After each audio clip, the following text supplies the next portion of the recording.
और हम सीधे रुख करेंगे बाटला हाउस का ही, जहां से इस वक्त मेरे सहयोगी राशिद जुड़ चुके हैं ज्यादा जानकारी लेकर। राशिद, सजा के ऐलान का आज दिन है। इसके पहले हमने देखा था जब दोषी करार दिया गया था शहजाद को, उस वक्त किसी ने भी स्वागत नहीं किया था। अगर खास करके हम जामिया नगर और उसके आसपास के क्षेत्रों की बात करें या फिर जहां आज मौजूद हैं आप, फिलहाल किस तरह की प्रतिक्रिया मिल रही है?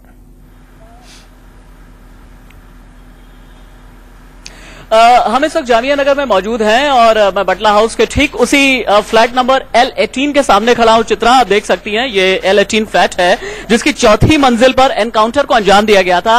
लेकिन आज हम सिर्फ इस फ्लैट के सामने नहीं खड़े रहेंगे, बल्कि मैं लाइव ये कोशिश करने जा रहा हूं कि हम ठीक ग्राउंड जीरो पर उसी पार्टिकुलर पॉइंट पर पहुंचे, चौथे फ्लोर पर पहुंचे जहां पर इस एनकाउंटर को अंजाम दिया गया था। आप लाइव यहां से हम करते हैं। 7 लोगों की टीम के नेतृत्व में अंदर उसके बाद धीरे धीरे करके इस स्टेयर आकर के मोहन चंद शर्मा अपनी टीम के साथ रुकते हैं। चित्रा, उसके बाद क्या होता है कि इंस्पेक्टर धर्मेंद्र एक उसमें से शामिल थे उस टीम में। यहां पर रुक करके 7 लोग रुकते हैं। इंस्पेक्टर धर्मेंद्र जो है सिविल ड्रेस में होते हैं, एक बैग लटकाए होते हैं और सबसे बड़ी बात है टेलीकॉम सर्विस ऑपरेटर के रूप में होते हैं, अपना वेश बदल करके। और यहां से सबसे पहले आगे इंस्पेक्टर धर्मेंद्र मोहन चंद शर्मा होते हैं। 5 लोग उन्हें कवर कर रहे होते हैं। उसके बाद मंजिल पर आकर के ये लोग ठिठकते हैं, रुकते हैं। इंस्पेक्टर धर्मेंद्र कहते हैं आप सभी लोग यहां रुकिए, मैं यहां से फिर ऊपर चढ़ रहा हूं। इंस्पेक्टर धर्मेंद्र यहां से धीरे धीरे ऊपर चढ़ते हैं। इंस्पेक्टर मोहन चंद शर्मा उसके बाद 2nd फ्लोर पर यहां पर आकर के रुकते हैं।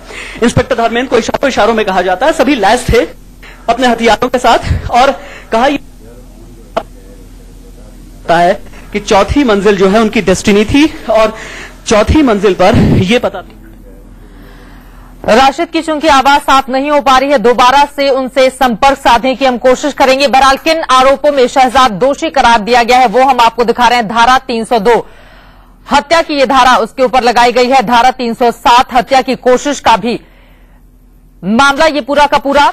धारा 333 सरकारी कर्मचारी से दुर्व्यवहार का मामला, ये भी धारा उसके ऊपर लगाई गई। और धारा 201 सबूत को मिटाने का और जिन धाराओं के तहत उसे दोषी ठहराया गया है। धारा 302 जिसमें फांसी या फिर उम्र कैद हो सकती है, किस धारा के तहत कितनी सजा मिलेगी वो भी हम आपको टीवी स्क्रीन पर दिखा रहे हैं। धारा 307 हत्या की कोशिश 10 साल कैद और जुर्माना भी। धारा 333 सरकारी कर्मचारी से दुर्व्यवहार मामले में 3 साल की कैद और जुर्माना भी लग सकता है, जबकि 201 सबूत मिटाना यानी कि 7 साल की सजा। एक बार फिर से हम रुख कर लेते हैं राशिद के पास हम चलेंगे, लेकिन इस वक्त साकेत कोर्ट से हमारे संवाददाता आशीष सिन्हा भी इस वक्त हमारे साथ जुड़ चुके हैं। आशीष, सजा का ऐलान कब तक कर दिया जाएगा? देखिए, पहले सजा पे बहस होगी। फर्स्ट हाफ अगर हम बात करें तो सजा पे बहस होगी। प्रोसिक्यूशन जहां मांग करेगा, चूंकि इसको 302 और 307 में कन्विक्ट किया गया है तमाम धाराओं में, उसके अलावा कई और धाराओं में कन्विक्ट किया गया है।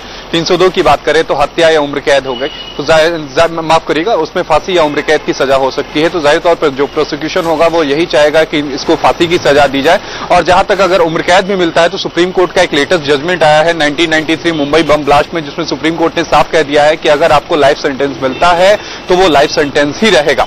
दूसरी बात अगर बात करें, अगर हम डिफेंस की बात करें तो डिफेंस यही कहेगा कि चूंकि इसका पहला अपराध था, हालांकि इसमें एक और मामला चल रहा है इसके ऊपर, जो मुंबई दिल्ली में सीरियल जो बम ब्लास्ट हुआ था, जिसमें ऑलरेडी चार्ज फ्रेम हो चुके हैं। 2011 में ट्रायल 30 हजारी कोर्ट में चल रहा है, जिसमें टोटल 13 लोगों को एक्यूज बनाया गया था, जिसमें शहजाद भी एक एक्यूज है। इसके अलावा एक सैफ भी है जो उस दिन बाटला हाउस एनकाउंटर में बाथरूम में था, उसको भी एक्यूज बनाया गया है। बहरहाल अगर बात करें तो फर्स्ट हाफ में केवल सजा पे बहस होगी, जहां प्रोसिक्यूशन चाहेगा कि इसे फांसी की सजा मिले, वहीं डिफेंस चाहेगा इसे कम से कम सजा मिले। उसके बाद कोर्ट इस पूरे मामले में अपना फैसला सुरक्षित रख लेगा। 2-3 घंटे के बाद कोर्ट इसमें अपना ऑर्डर टाइप करेगा और उसके बाद मान सकते हैं कि लगभग 2 बजे के बाद कभी भी इस मामले में फैसला आ सकता है। बिल्कुल, 2 बजे के बाद इस मामले में कभी भी फैसला आ सकता है। सजा के ऐलान का दिन है, सभी की निगाहें इस बात पर टिकी हुई हैं। राशिद, एक बार फिर से, चूंकि आपकी आवाज बीच में कट रही थी, अगर आप बता पाए कि किस तरह से आतंकवादियों के साथ मुठभेड़ हुई थी L18 में?